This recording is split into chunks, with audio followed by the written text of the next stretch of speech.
안녕하세요. 한양대학교 구리병원에서 류마티스내과 의사로 근무하고 있는 주영빈 교수입니다.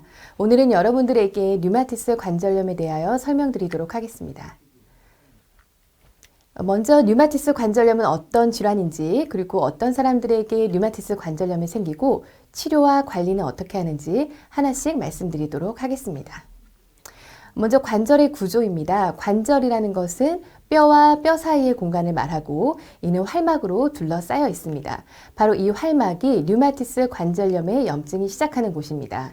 즉 류마티스 관절염은 관절을 둘러싸고 있는 활막의 염증 질환이고 이 활막의 염증이 조절되지 않는 경우에 염증이 주변의 뼈와 연골로 퍼져서 관절의 손상이 진행되게 됩니다. 정상과 류마티스 관절염 환자의 관절 모습입니다. 빨간색으로 표시된 얇은 활막이 류마티스 관절염에서는 비대해 있습니다. 이렇게 비대한 활막이 주변에 있는 뼈와 파란색으로 표시된 연골을 녹이게 됩니다. 류마티스 관절염이 진단된 초기에는 거의 정상과 유사한 뼈 모양을 가지고 있습니다. 하지만 왼쪽에서 오른쪽으로 시간이 점점 지나가고 염증이 조절되지 않으면 뼈의 손상이 진행이 되는데 예를 들어서 손목뼈를 보면 손목은 8개의 작은 뼈로 이루어져 있습니다. 그리고 뼈와 뼈는 사이에 일정한 간격으로 구성되어 있는데 염증이 진행되면 뼈가 손상이 되고 뼈와 뼈 사이의 간격이 좁아집니다. 또 염증이 진행하다 보면 촌농이 녹아 흐르는 것처럼 뼈가 녹아내리게 되고 8개의 뼈로 이루어진 손목이 하나의 뼈 모양으로 바뀌게 됩니다. 손목은 여러 개의 관절로 구성되어 있어서 손목을 구부리거나 필 수가 있는 건데 이렇게 염증이 진행돼서 촌농이 흐르듯 녹아내리게 되면 관절이 없어서 굽거나 펴기가 어렵게 되고 일상적인 생활, 머리를 감거나 옷 입는 기능이 많이 떨어지게 됩니다. 류마티스 관절염 환자의 전형적인 손 모양입니다. 관절의 염증으로 인해서 활막이 두꺼워져서 보기에 부어 보이고 또 손가락 중간마디의 주름도 사라지게 됩니다. 이러한 류마티스 관절염의 손 모양은 예전의 명화에서도 확인할 수가 있는데요. 이 그림은 1970년도에 유럽에서 그려진 그림입니다. 이 그림의 여성의 손을 확대해 보면 손가락 중간 마디가 부어 있고 손등에 있는 관절도 부어 있는 것을 확인할 수가 있는데 이게 바로 류마티스 관절염의 전형적인 손 모양입니다. 즉 류마티스 관절염은 손가락, 손목, 발가락 같은 작은 관절을 침범하는 것이 특징이라고 할 수가 있겠습니다. 하지만 작은 관절을 침범하는 질환이 또 있습니다. 바로 골관절염, 퇴행성 관절염 환자의 손인데요. 이처럼 손가락 마디 끝, 중간 마디가 많이 커져 있는 것을 확인할 수 있습니다. 하지만 이러한 손 모양은 류마티스 관절염 환자의 손과 구분이 가능합니다. 류마티스 관절염은 관절의 염증으로 활막이 두꺼워지고 두꺼워진 활막 때문에 부어 보이는 건데 골관절염은 뼈가 자라나서 과형성된 뼈 모양 때문에 관절이 커져 있는 차이가 있습니다. 이러한 손 모양 이외에도 류마티스 관절염과 골관절염은 차이점이 있는데 먼저 손가락의 침범 부위가 다릅니다. 류마티스 관절염은 이 손목 그리고 손목과 가까운 관절을 침범하는 반면 골관절염은 이 손가락 끝을 침범하게 됩니다. 또 발생하는 연령도 류마티스 관절염은 전 연령에서 발생할 수 있는 반면 골관절염은 50세 이상에서 주로 발생을 하게 되고 또 증상에서는 류마티스 관절염은 부기와 발적이 동반되는 반면 골관절염에서 발적은 매우 드뭅니다. 또한 류마티스 관절염은 염증 물질들이 새벽에 많이 분비가 돼서 아침에 손이 뻣뻣하고 통증이 심하지만 저녁에는 증상이 좋아지는 경향이 있고 반면 골관절염은 많이 사용을 하게 되면 아프기 때문에 쉬고 난 다음 아침에는 괜찮지만 일을 하고 난 다음 저녁에 통증이 심해지는 것이 특징입니다. 골관절염이 노화의 현상으로 설명이 된다면 이 류마티스 관절염은 면역으로 설명이 됩니다. 면역이라 함은 세균과 바이러스가 우리 몸에 들어왔을 때 우리 몸을 보호하기 위해서 싸워 이겨내는 정상적인 반응을 일컫습니다. 자가 면역 질환이다라 함은 자기 몸을 외부에서 들어온 세균이나 바이러스로 인지를 해서 자신의 몸을 자기가 공격하게 되는 비정상적인 반응이라고 할 수 있겠습니다. 류마티스 관절염은 이러한 자가 면역 질환입니다. 또 자가 면역 질환의 반응으로 인해서 자가 항체인 류마티스 인자 그리고 항시10회 항체가 생기고 혈액 내에서 검출이 가능합니다. 자가 면역 질환이기 때문에 비정상적인 면역 세포가 혈관 안을 돌아다니게 되고 그럼으로써 조직과 장기의 염증을 일으키기 때문에 단순히 관절 질환이다라고 말할 수는 없고 류마티스 관절염은 전신 질환이다라고 설명하는 것이 더 타당합니다. 대표적으로 폐에 염증을 일으키게 되면 폐가 딱딱해지는 폐섬유화가 발생할 수 있고 폐에 결절이 발생할 수 있습니다.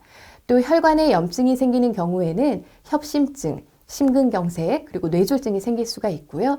뼈의 세포를 활성화시키게 되면 골다공증, 또 골다공증성 골절이 발생할 수가 있겠습니다. 이렇게 전신 질환이 발생할 수 있는 류마티스 관절염은 다양한 합병증이 동반될 수 있기 때문에 이에 대한 예방과 치료를 병행하는 것이 중요하겠습니다.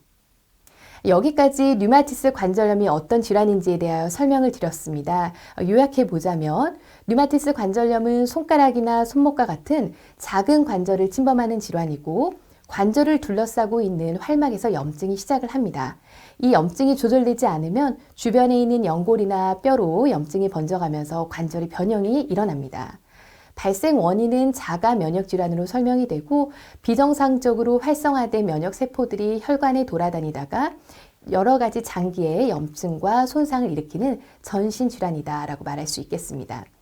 류마티스 관절염이 의심되면 바로 전문의를 찾아주셔야 되는데 류마티스내과 전문의를 만나게 되면 먼저 증상을 확인하게 됩니다. 작은 관절이 침범됐는지 큰 관절이 침범되어 있는지 확인을 하고 활막에 염증이 있는지를 확인하기 위해서 관절 초음파 검사를 시행을 합니다.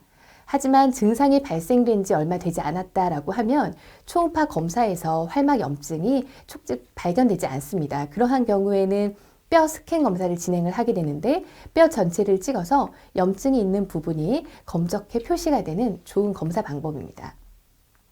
또 손과 발의 엑스레이를 찍어서 관절의 변형을 확인하게 되고 혈액 검사를 통해서 자가 항체 유무, 또 염증 마커, 또 장기를 침범했는지 그런 장기 기능의 장애 등을 평가하게 됩니다. 특히 잘 침범할 수 있는 폐는 엑스레이를 찍어서 검사를 하고 의심이 되는 경우에는 CT 검사까지 진행을 하게 됩니다.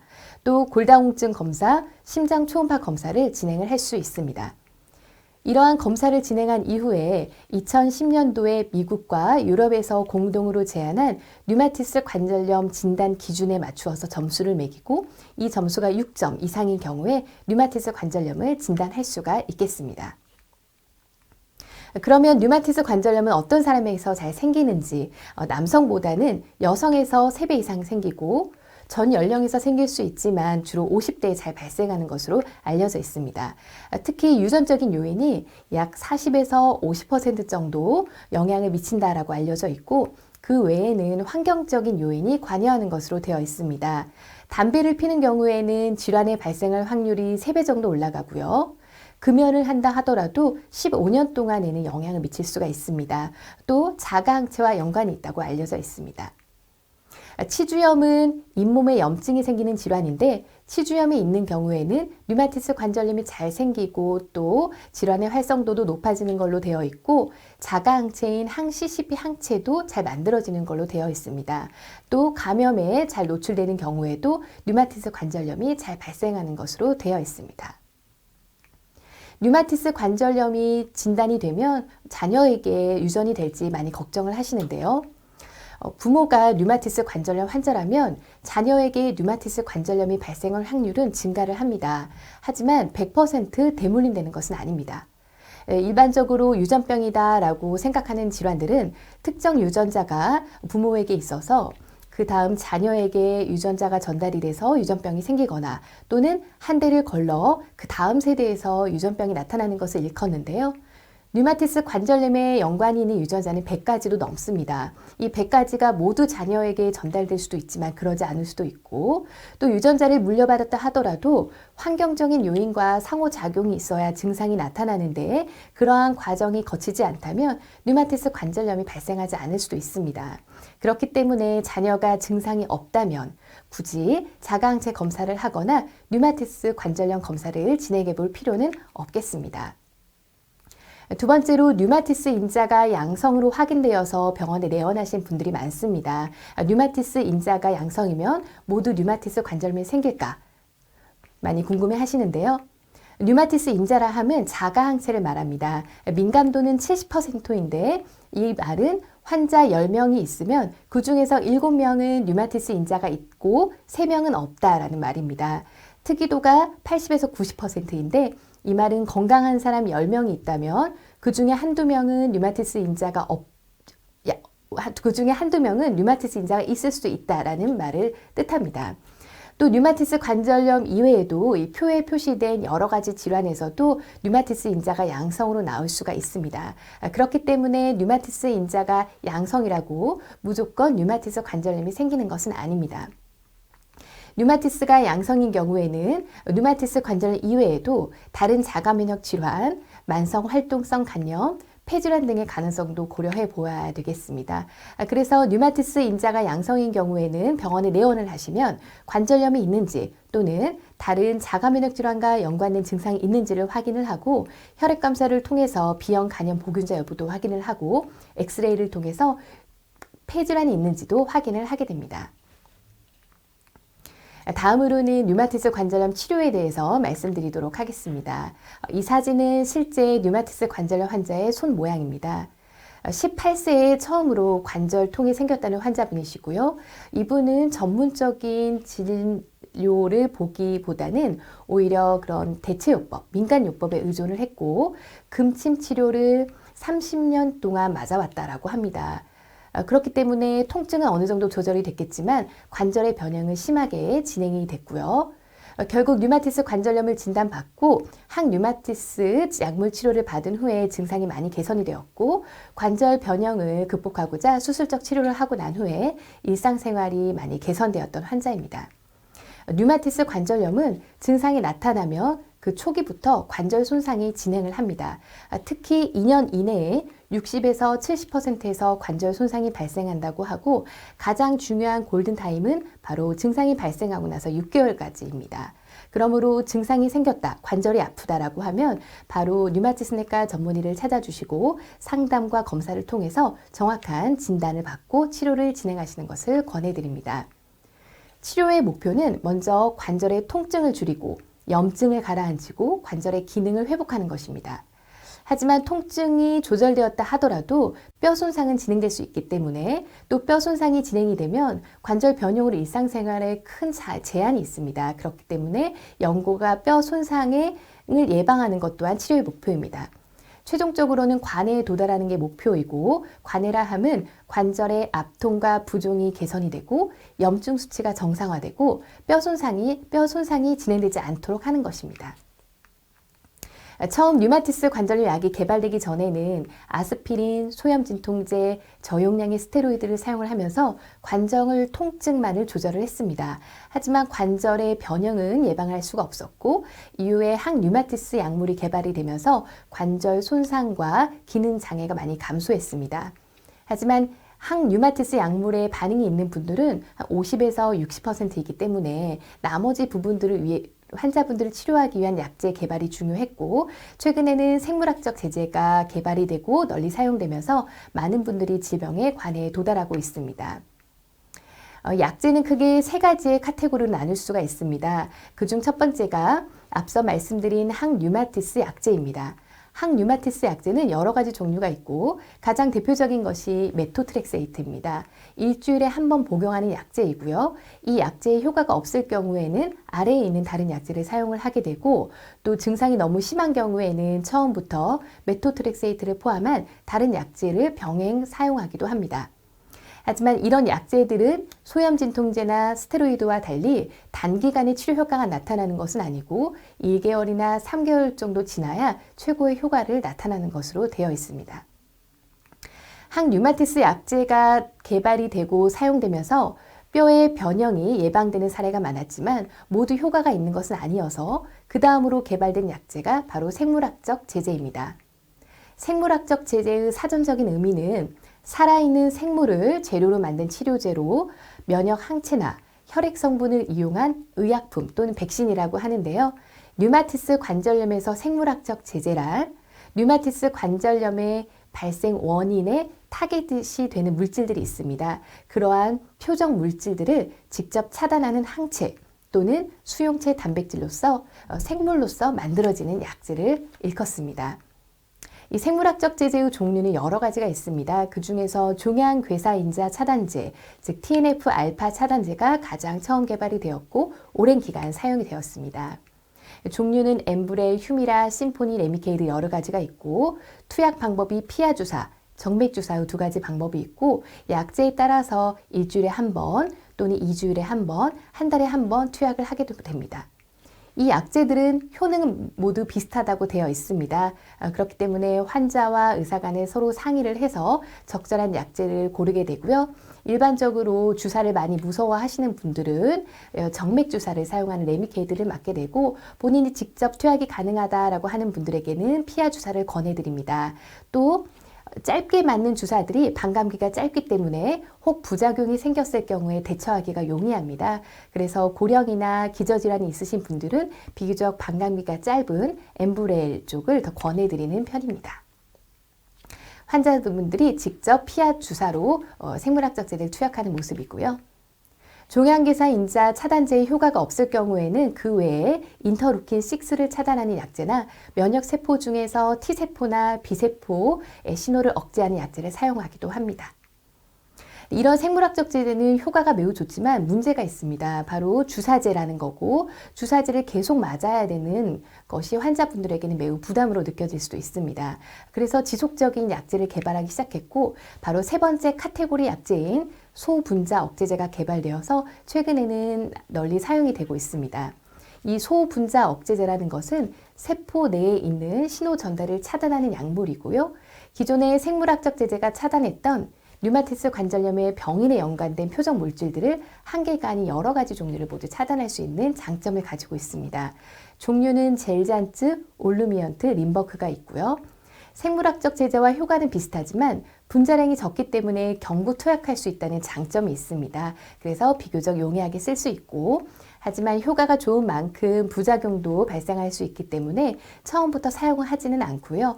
항류마티스 약제를 사용을 했는데도 염증이 잘 조절되지 않는 환자분들에 한해서 저희가 권해드리고 사용하고 있습니다.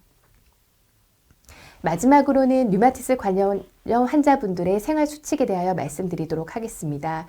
먼저 첫 번째는 관절통이 좋아져도 임의로 관절약을 줄이거나 중단하시면 안 되겠습니다. 환자분들이 약을 드시고 통증이 좋아지면 이제 그만 드시고 싶어 하고 약을 중단한 채로 말씀 안 하시고 계시다가 의뢰로 뒤늦게 오시는 분들도 있습니다. 하지만 통증이 좋아졌다 하더라도 약을 드시지 않으면 뼈의 변형은 진행하게 됩니다. 또 약을 중단했다가 관절이 다시 나빠질 수가 있는데 이러한 경우에는 더 센 약으로 치료해야 되고 더 오랫동안 치료해야 되기 때문에 환자분들이 오히려 불편할 수가 있습니다. 반드시 약제의 감량이나 중단은 전문의와 상의하셔서 결정하는 것을 권해드립니다. 두 번째로는 적절한 운동과 휴식, 또 영양 섭취의 균형이 중요하겠고 금연은 필수이고 류마티스 관절염의 원인 중 하나가 치주염이기 때문에 치아를 잘 관리하시고 감염에 노출되는 경우에 발병 위험이 높아지기 때문에 주변 환경을 청결하게 하는 것이 중요하겠습니다. 특히 관심이 있으실 운동에 대해서 몇 가지 설명을 드리도록 하겠습니다. 대한류마티스 학회 홍보위원회에서 류마티스 관절염 환자를 위한 5가지 걷기 수칙을 마련하였습니다. 첫 번째, 첫 걸음은 느리게 시작한다입니다. 첫 5분 동안에는 느리게 걸음을 걸으면서 발가락이나 발목을 이완시키는 것이 좋고 또는 의자에 앉아서 발목을 돌리는 준비 운동을 하는 것이 좋습니다. 하지만 무리하게 손이나 발을 스트레칭을 하는 것은 오히려 관절에 부담을 느낄 수 있기 때문에 피하는 것을 권해드립니다. 두 번째는 신발은 굽이 낮고 바닥이 두터운 곳을 고르시고요. 세 번째, 바른 자세로 속도를 조절하면서 걸으셔야 됩니다. 바른 자세는 턱은 몸쪽으로 좀 당기시고 등과 허리를 반듯하게 펴시고 발 뒤꿈치부터 바닥에 닿고 이후 발바닥이 바닥에 닿는 순서대로 걸으십시오. 속도는 일정한 속도로 걷다가 통증이 생기게 되면 잠시 쉬는 것을 권해드립니다. 운동을 하는데 무리가 없더라도 가능한 한 1시간 이상 걷는 것은 권해드리지 않습니다. 네 번째로 과식을 피해서 비만을 예방하셔야 됩니다. 체중이 늘게 되면 관절이 느끼는 부하가 크기 때문에 관절 손상이 더 나빠질 수가 있습니다. 다섯 번째로는 평소에 적극적인 치료로 증상을 잘 관리하셔야만이 관절 통증이 없어서 유익한 운동을 지속하실 수가 있겠습니다. 조깅, 걷기 이외에도 수영 또는 심하지 않은 에어로빅 댄스 등을 시행을 할 수가 있고요. 경사진 곳을 오르내리는 일은 반드시 피하셔야 되겠습니다.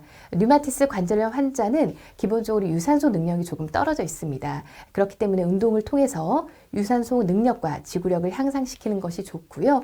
운동을 하게 되면 관절의 통증과 부종 관절의 수도 감소하는 것으로 알려져 있습니다. 또 류마티스 관절염 환자분들이 일상생활의 수행 능력을 높이기 위해서는 근육을 강화하는 운동도 병행이 되어야 됩니다. 하지만 저강도의 근력 운동을 하셔야 되고요. 가능한 한 전문가의 지도하에 진행하시는 것을 권해드립니다. 관절에 최소한의 스트레스와 힘이 실어지는 범위 내에서 진행을 하시고 과도한 근력 운동은 피하십시오. 또 운동을 하고 나서 통증이 악화되었거나 또는 염증이 나빠졌다면 근력 운동은 중단하시고 또 담당 주치 또는 전문가와 상의하시는 것을 권해드립니다. 음식에 대해서도 외래에서 많이 물어보시는데요. 류마티스 관절염에 좋은 음식으로 과거에는 지중해성 시기가 좋다라는 말도 있었습니다. 지중해성 시기라는 것은 생선, 콩, 신선한 채소와 과일, 올리브유 등을 많이 먹고 붉은 고기는 좀 줄이자라는 식단인데 이에 대한 명확한 근거는 없는 것으로 나왔습니다. 하지만 이에 포함된 음식 중에서 생선은 항염 효능이 있는 물질이 많은 것으로 알려져 있기 때문에 드셨을 때 조금은 도움이 될 수는 있을 것 같습니다. 하지만 특정 식품이나 시기에 편식하지 않고 영양소를 골고루 섭취할 수 있는 균형 잡힌 식사를 하는 것이 더욱 중요하겠습니다. 또한 류마티스 관절염은 전신질환이고 동반 질환들이 있을 수 있기 때문에 심혈관 질환을 예방하거나 골다공증을 예방할 수 있는 식습관이 중요하겠습니다. 심혈관 질환을 예방할 수 있는 음식으로는 동물성 기름, 버터, 튀긴 음식 등을 피하는 것이 있겠고 골다공증 예방 음식으로는 우유, 멸치, 두부와 같은 칼슘이 많이 함유된 음식을 드시는 것입니다. 과식을 피하고 적절한 체중 관리를 병행하셔야 되겠습니다. 마지막으로 흡연입니다. 흡연은 류마티스 관절염의 발생 위험도도 높이고 관절의 변형 위험도도 높이고 증상도 악화시키고 치료 약제의 효과도 감소시킵니다. 또한 류마티스 관절염의 관절 외 증상도 악화시켜서 폐질환도 늘어나고 감염도 높아지고 사망률도 증가할 수 있습니다. 이러한 백해무익한 흡연은 반드시 중단하시는 것을 권해드립니다. 지금까지 류마티스 관절염은 어떤 질환이고 어떤 사람에게 잘 생기고 치료와 관리는 어떻게 해야 되는지에 대해서 알아보았습니다. 류마티스 관절염의 치료 효과를 좋게 하려면 증상이 발생하고 나서 비교적 초기에 진단을 받고 신속하게 항류마티스 약들을 투여받는 것입니다.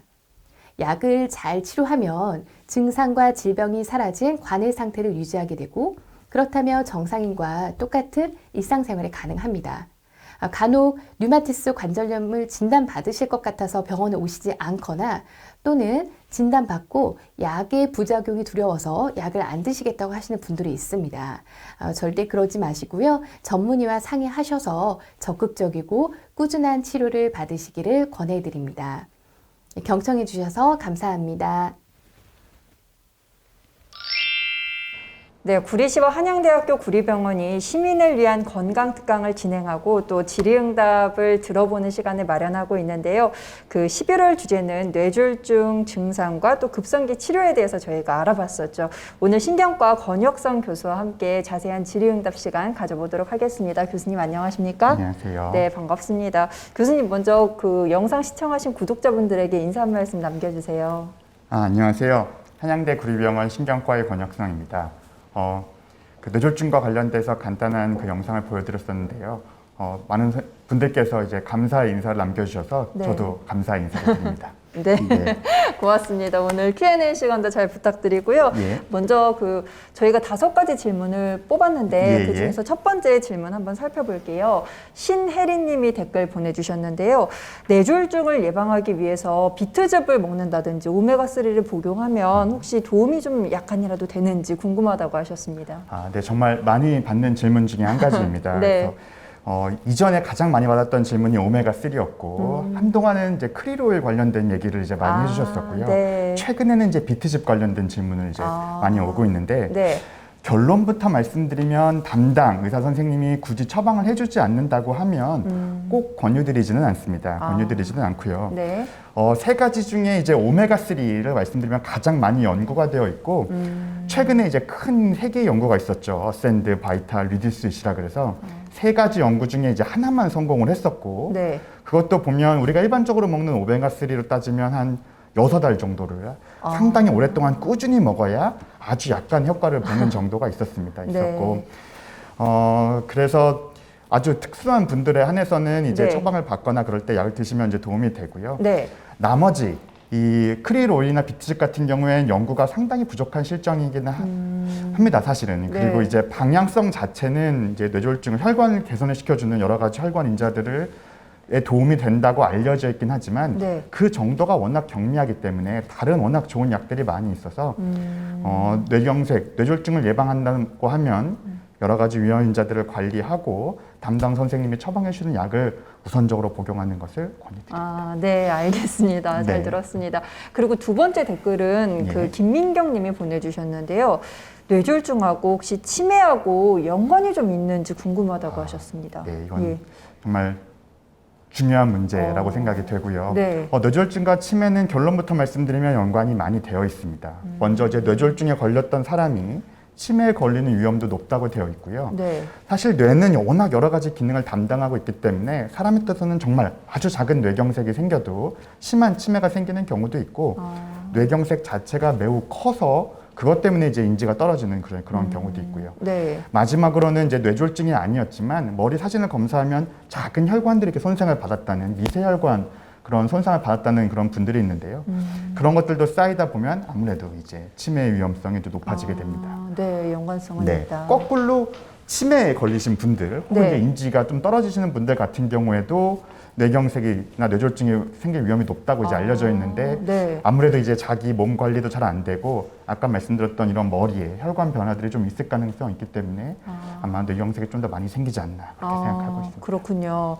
그리고 윤제곱제곱님께서는 뇌졸중이 특히나 잘 발생하는 계절이 있는지 뭐 시간대라든지 조심해야 되는 그럴 때 행동들은 무엇인지 궁금해하셨는데 사실 저는 네. 요즘 같은 겨울철이 뇌졸중 발병하기 더 높은 그런 시기가 아닌가 이렇게 알고 있는데 혹시 이게 맞는 내용인가요? 교수님? 맞습니다.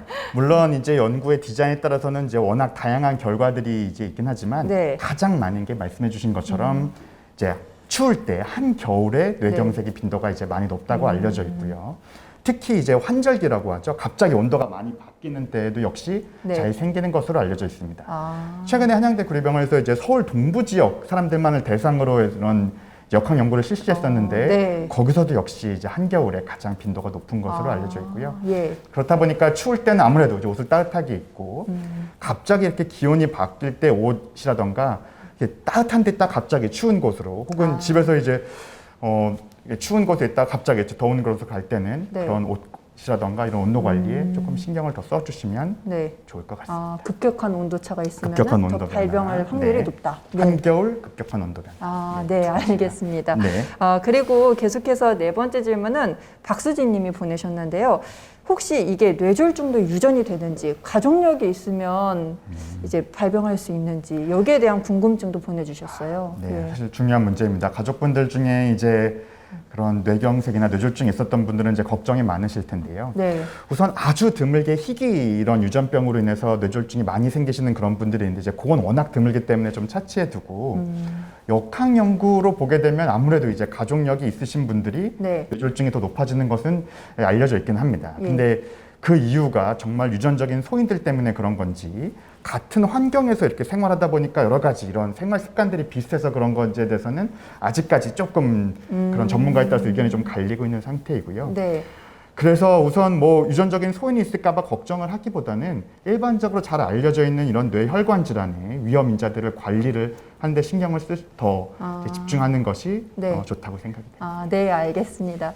그리고 끝으로 김은혜님이 말씀하셨는데요. 뇌졸중의 초기 증상 궁금하다고 하셨는데 특히나 요즘 같은 계절에 또 주의를 해야 하니까 이 부분을 좀 자세히 설명해 주시면 좋겠습니다. 이건 예. 한번 여러 번 이제 얘기가 나오는 부분이긴 한데 이제 예. 워낙 강의를 길게 하다 보면 그 내용이 많다 보니까 핵심 증상만 좀 뽑아서 얘기를 하면요. 네. 첫 번째는 갑자기 생기는 겁니다. 이거는 혈관이 막힌 터지는 증상이 갑자기 생긴다. 갑자기? 예. 그리고 가장 흔하게 명확한 증상 중에 하나가 발음이 안 좋거나 한쪽으로 팔다리에 힘이 빠지거나 요 정도는 꼭 기억을 해주셨으면 좋겠습니다. 네, 한쪽으로 팔다리에 힘이 빠진다든지, 네. 알겠습니다. 마비 증상이 온다든지, 맞습니다. 네, 알겠습니다. 꼭 기억해 두도록 하겠습니다. 감사합니다. 네, 저희가 지난 특강에 이어서 오늘 질의응답 시간도 가져봤는데요. 교수님 친절한 설명 잘 들었습니다. 고맙습니다. 감사합니다.